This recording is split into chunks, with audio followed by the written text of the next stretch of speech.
Ela tava me mandando mensagem.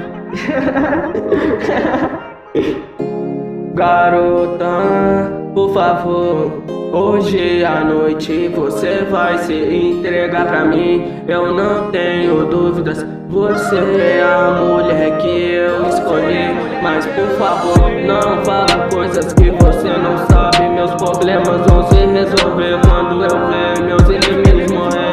Não sei porque eu tenho pensado em você, eu tenho sonhado com você. Não sei porque você está na minha mente. Eu não quero depender de você, eu não quero machucar você, mas eu tenho sonhado com você. Yeah, yeah. Será que a vida de todos que eu amo estariam melhor se eu não estivesse aqui naquela noite? Eu tive que fazer uma escolha.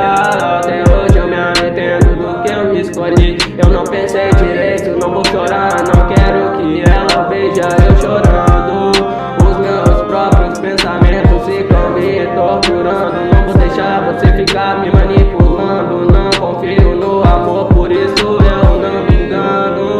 Eu vi no futuro, vou acabar me matando. Escuta, você não é Deus, você não está me salvando. Várias vozes, às vezes eu fico escutando. Eu sinto que eu não sou mais humano, eu sou dominante, então acabei ganhando. Aquela garota fica me refrescando.